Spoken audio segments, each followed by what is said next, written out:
Okay. I've got to do this. This is Thursday, December the 14th, 2017, and this is the Body Count Report.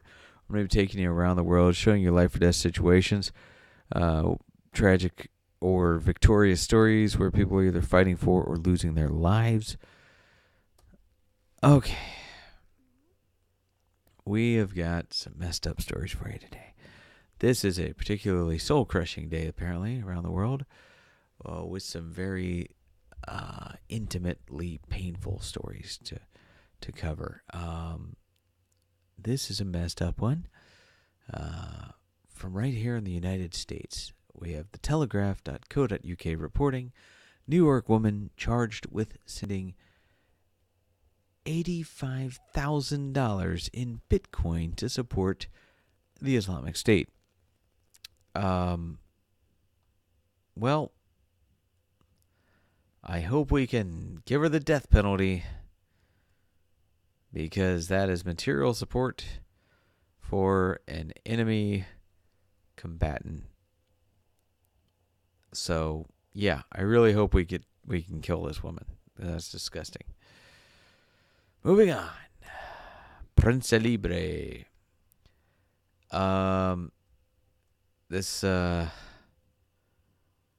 This isn't translated very well, but this is a story about a family massacred, and people are sort of curious as to why. But yeah, the whole family was gunned down. Guatemala. Prince Libre reporting. Check the link. If you know Spanish, it's better to get through it in Spanish. This one, niño sale a comprar pan y resulta herido en una balacera. So this is a boy went out and he went out to the store, I think, and got shot in a gunfight.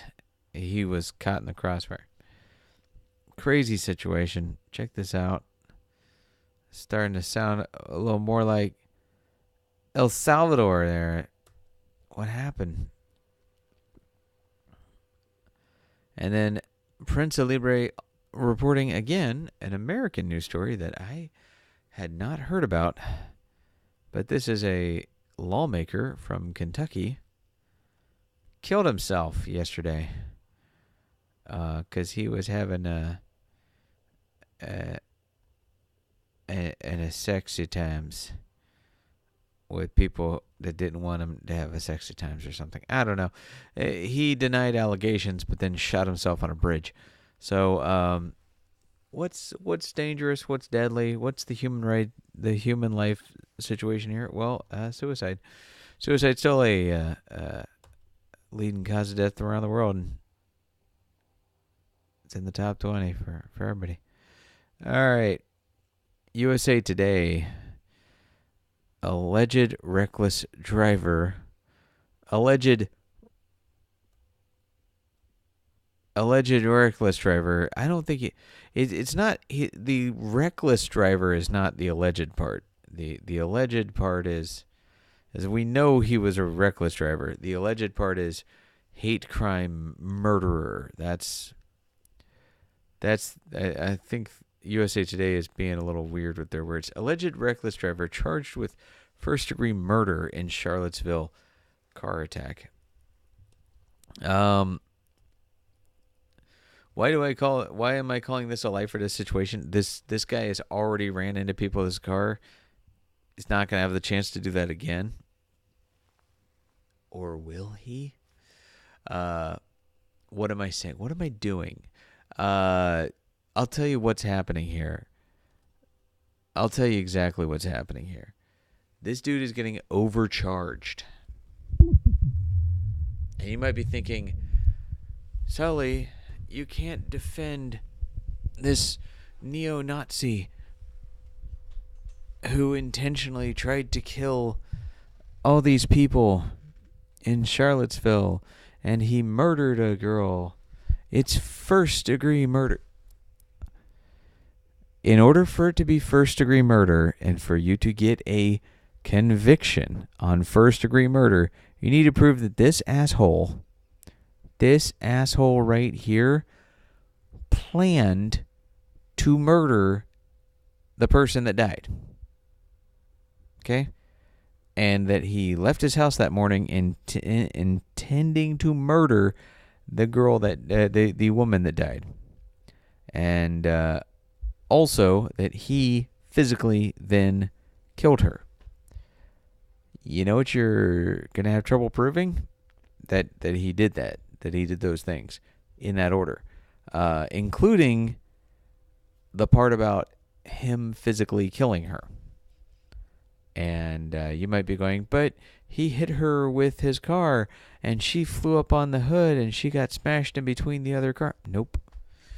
That is not the same woman. That woman was injured but had minor injuries, and she was actually able to walk away. The woman that died actually died without the car having hit her of a heart attack. So they are charging this man who did a hate crime. I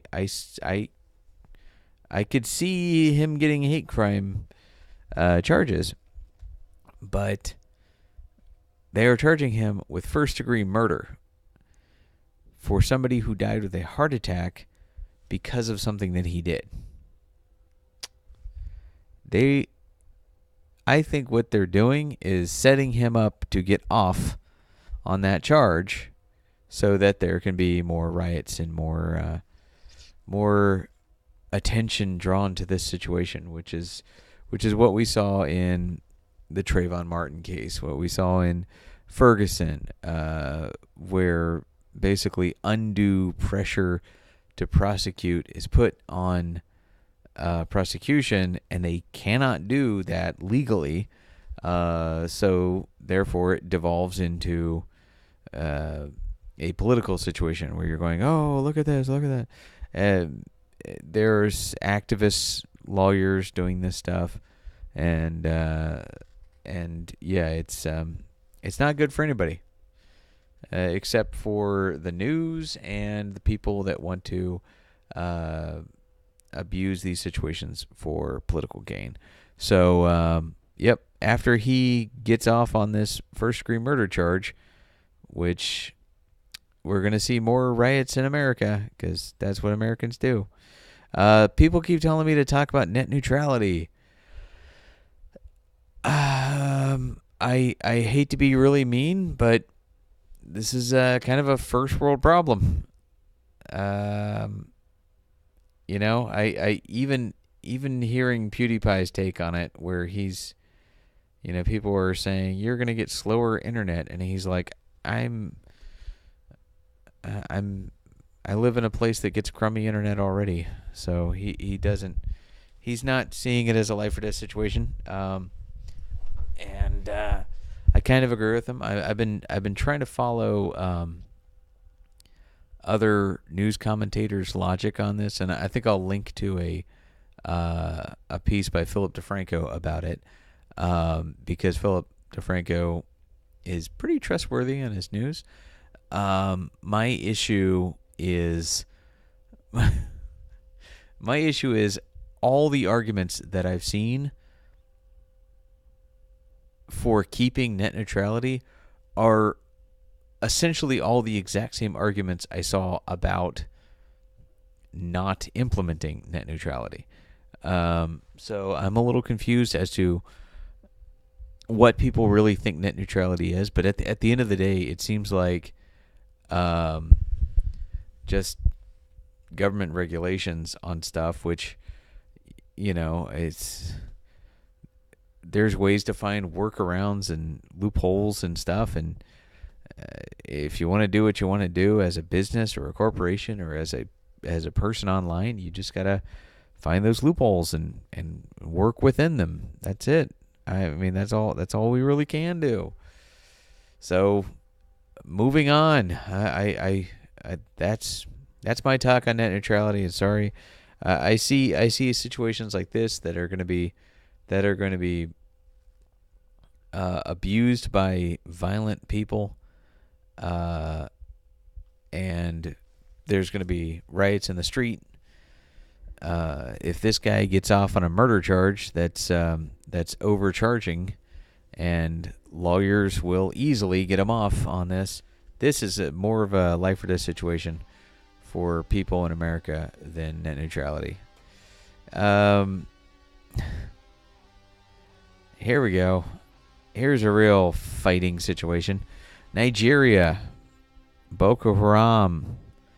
These guys are a bunch of assholes. And the Nigerian government is...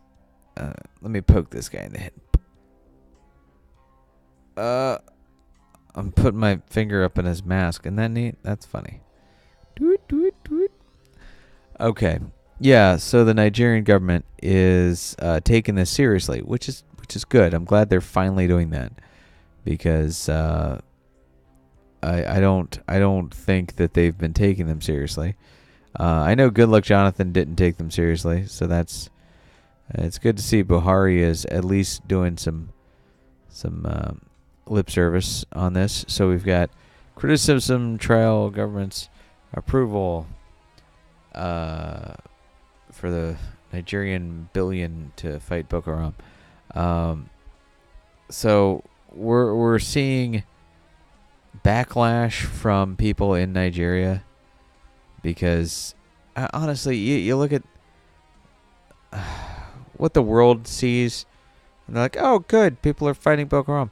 Nigeria's re-energized fight against terror group Boko Haram has received a big boost today as the country's state governors approved the release of $1 billion to help the government win the war against a militant Islamic group, now in its 9th year. So, just looking at that, it seems pretty positive. Then you look at what people in Nigeria are saying. It's illegal. Only in assembly can appropriate money. Abaribe. Lawyer split. Give mixed reaction to NEC's approval. Okay, guys. Nigeria. Okay, Nigeria's government, please. We're all humans here. We all have to share this planet. Okay? So, take some money. Buy guns, and shoot to death the cancer known as Boko Haram. And then while you're at it, clean up the Fulani herdsmen as well. Okay? Just clean them up. Find out which ones are doing massacres on townspeople and kill them with the guns that you spent $1 billion on. Okay? Stop fighting about little bullshit things, okay? And just actually take care of murderers in your country, please. As I said, we are all humans sharing this planet, so please treat murderous terrorist groups and murderous gangs of psychos like the Fulani herdsmen as what they are, which is murderous criminals. Thank you. That's my piece. That's my rant on that. Iraq says its war against ISIS has ended. Victorious story. How do you like victory? Do you like victory sometimes? I like victory sometimes. Hua victory. Oh yeah. That's a great pose. That's a great pose. I'm digging it. All right, Ynet News reporting here. Check this link out. Be scooting along. And this is Hamas giant rally staged in Gaza City lines streets in green as terror group celebrates 30 years since its founding. Buses bring in men, women, and children brandishing green Hamas flags Al Katiba Square as speedboats carrying green and Palestinian flags skim the coastal enclave waters. This is a show of force as much as it is a rally. They are routinely threatening Israel. So keep an eye out for Hamas. This is not intimidating. This does not look scary in the slightest. This looks kind of adorable. Little metro. Look at that. Not threatening at all. I'm being serious. That is not threatening. This is threatening. This is the show of force. Anyway, look at these guys here. They're ready to cause some trouble, which they have been doing for 30 years. 100,000 people. Jiminy Christmas, that's a lot of people. Okay. Moving on to the next one. Gotta keep moving. You know what? This is layers upon layers. I don't know if this is body count. So I'm gonna put this as a layers upon layers link, okay? Which I do occasionally, where it's a maybe people will die. Maybe. Who knows? But I thought since I'm your global news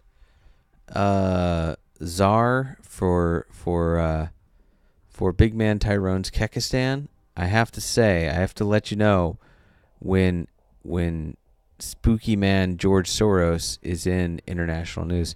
And this is a story about him, okay? So in Pakistan, 10 foreign-funded aid groups ordered to shut shop. Okay? Pakistan has told at least 10 foreign-funded aid groups to close an umbrella agency, said on Wednesday, including a charity founded by hedge fund billionaire and philanthropist George Soros, the group said. Pakistan has toughened its stance toward domestic and international non-government groups in recent years, accusing some of using their work as cover for espionage. In January, it ordered about a dozen groups working on women's issues and human rights to halt their operations.